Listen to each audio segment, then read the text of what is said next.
Hello everyone, हम economy को study कर रहे हैं और ये वीडियो आपके हर उस एग्जाम के पॉइंट ऑफ व्यू से इम्पोर्टेंट है जिसमें इकोनॉमी से रिलेटेड क्वेश्चन पूछे जाते हैं।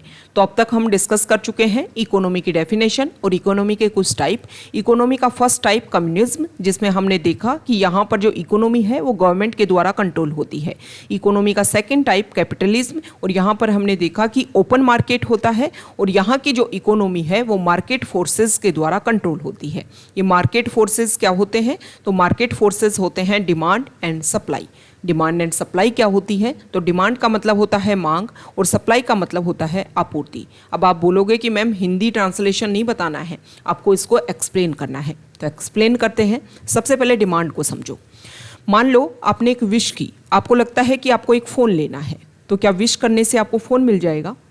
मिल सकता है अगर आप चिल्ड्रन हैं और आपको जो पेरेंट्स हैं वो आपको दिलवा दें, लेकिन अगर आप एक मैच्योर पर्सन हैं, खुद कमाते हैं, तो आपको विश करने से फ़ोन नहीं मिलेगा। उसके साथ में आपके पॉकेट में मनी भी होना चाहिए। मतलब जो डिमांड है वो रिप्रेजेंट करती है मनी को।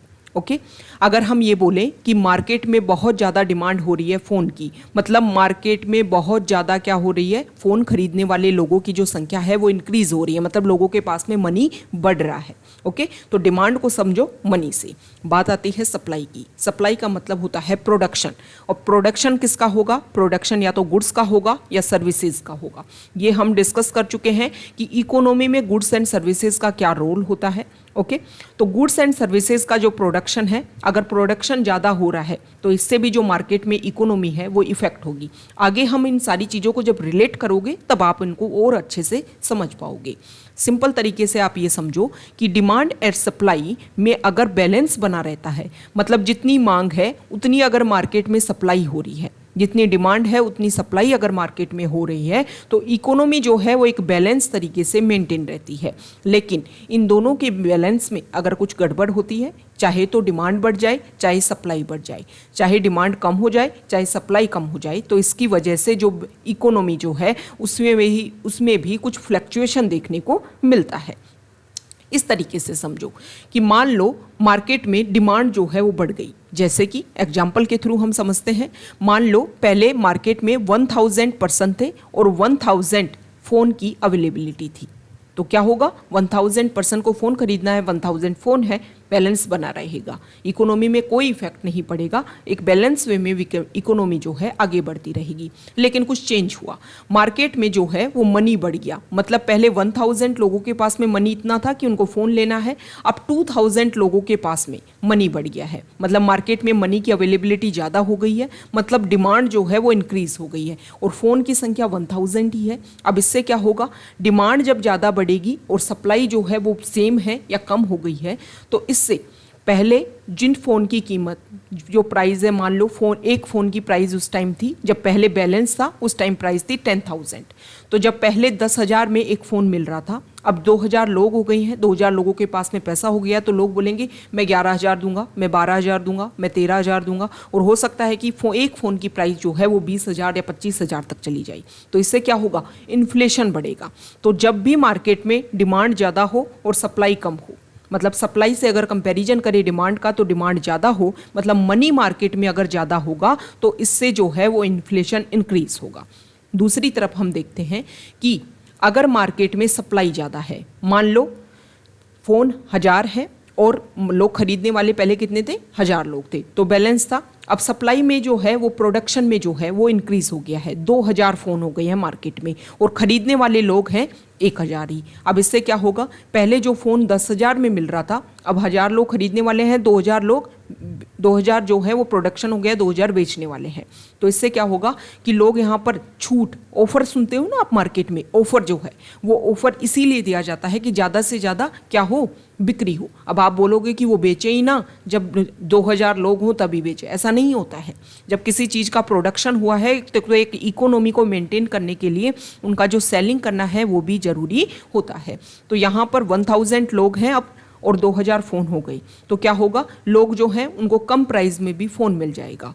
तो जब डिमांड कम हो लेकिन सप्लाई ज़्यादा हो मार्केट में, तो इससे क्या होता है? डिफ्लेशन होता है, आर्थिक मंदी आती है। अब ये इन्फ्लेशन और डिफ्लेशन होता क्या है, क्यों हैं ये तो हमने डिस्कस कर लिया। अब इनको कौन कंट्रोल कर सकता है? देखो, मार्केट में मनी की अवेलेबिलिटी अगर ज़्यादा हो रही है तो उसको दो तरीके से कंट्रोल होता है। आरबीआई जो है उसके पास में पावर होती है कि वो मार्केट में मनी को बढ़ा भी सकता है और मनी को घटा भी सकता है। आरबीआई के पास में कुछ टूल्स होते हैं। ओके, आप सिंपल लैंग्वेज में समझ लो कि आरबीआई के पास में पावर है। हालांकि इसकी कुछ पॉलिसीज होती हैं, वो जब हम आगे डिस्कस करेंगे बैंकिंग सेक्टर्स को तब हम डिस्कस करेंगे इन सभी के बारे में कि आरबीआई के पास में कौन कौन से टूल है। एक तो आरबीआई जो है वो मार्केट में लिक्विडिटी, मनी मतलब लिक्विडिटी को बढ़ा सकता है, मनी को बढ़ा सकता है। और दूसरा है गवर्नमेंट जो है वो ज़्यादा से ज़्यादा स्कीम में खर्चा करे तो इससे भी मार्केट में जो मनी है वो इंक्रीज होता है। तो इन सारी चीज़ों से क्या होगा, जब मार्केट में मनी इंक्रीज होगा मतलब डिमांड बढ़ेगी और इससे क्या आएगा, इन्फ्लेशन आएगा। तो हमें क्या करना होगा, अगर हमें इन्फ्लेशन को कंट्रोल करना है तो आपको मार्केट में क्या करना होगा, आपको मार्केट में मनी की अवेलेबिलिटी कम करनी होगी।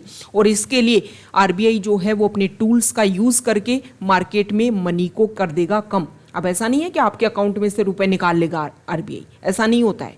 वो आरबीआई के कुछ टूल्स हैं, वो हम डिस्कस करेंगे तब आपको ज़्यादा अच्छे से क्लियर होंगे। अभी आप ये समझिए कि आरबीआई जो है वो मार्केट में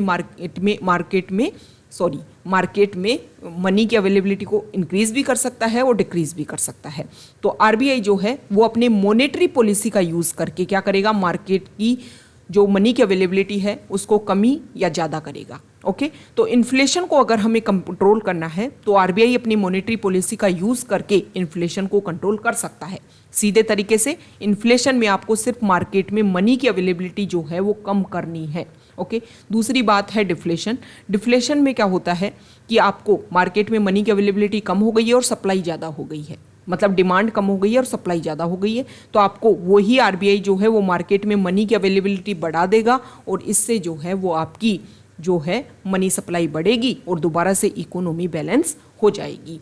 तो इन्फ्लेशन को कंट्रोल करने में आरबीआई की मॉनेटरी पॉलिसी जो है वो बहुत ज़्यादा हेल्पफुल रहती है और डिफ्लेशन को कंट्रोल करने में गवर्नमेंट की जो फिस्कल पॉलिसी है वो बहुत ज़्यादा हेल्पफुल रहती है। ओके, तो ये आज का हमारा डिमांड एंड सप्लाई जो बेसिक कॉन्सेप्ट है इकोनॉमी का उसको हमने डिस्कस किया है। अगर आप यहाँ तक आए हैं, वीडियो आपको अच्छा लगा है तो प्लीज़ वीडियो को लाइक कर दीजिए, शेयर कर दीजिए और चैनल को सब्सक्राइब कर दीजिए। आप हमारे टेलीग्राम चैनल के साथ में भी जुड़ सकते हैं। टेलीग्राम चैनल का लिंक नीचे डिस्क्रिप्शन बॉक्स में दिया हुआ है। वहाँ पर हर एग्जाम के पॉइंट ऑफ व्यू से काफ़ी इंपॉर्टेंट इन्फॉर्मेशन आप सभी के साथ में शेयर की जाती है। Okay, thank you.